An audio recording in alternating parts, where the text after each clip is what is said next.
In Las Vegas, the hospitality and leisure sector makes up a full 30%, 29–30% of our economy. And even just in a subset of that, food preparation and service workers, we're looking at 14% of all the workers in our economy.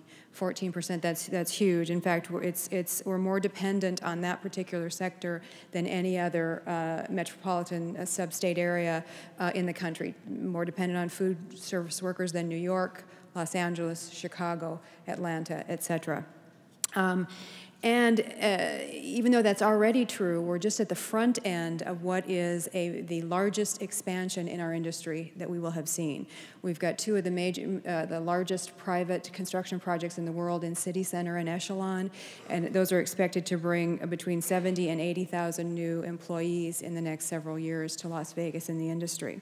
And through 2020, in just the food service-related occupations, we're looking at needing 83,000 new workers between now and 2020, and a couple of particular spikes when those properties opened in 2009 and 2011.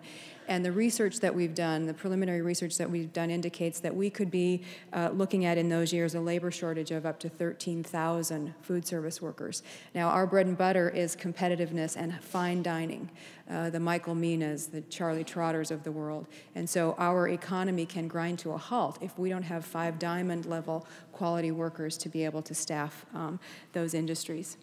At the same time, our workforce itself has seen extremely rapid growth, almost doubled in the last 10-year period.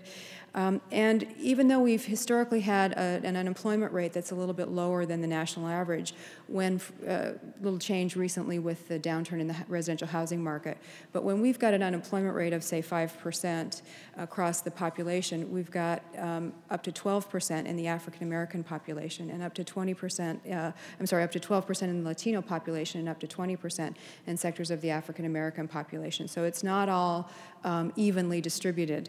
The reality is we're a magnet center for migrant and immigrant workers and refugees, and so we have new entrants to our communities from Africa, from Asia, from Latin America, from Eastern Europe, people who often come without having had the opportunity to learn English before they're here, who really want to work and support their families, but are limited in terms of some of the barriers that they face to competing in our workforce.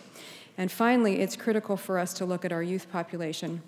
In Las Vegas, we are the second worst ranking in the nation in terms of high school dropouts. And in terms of our populations of color, 60% of our Latino population who don't make it in that first 4 years drop out of high school after entering in the 9th grade, and 40% in the African-American community. So what we have is an industry that's desperately reliant on a skilled workforce. We have an economy that's desperately reliant on that industry. And we have a significant group of potential employees for those industries that need both vocational and sometimes soft skills to be able to compete and fulfill that demand. And so that's really not a problem that's ever going to be solved by a single firm approach. There's no one training program for one particular firm that's ever going to resolve those issues.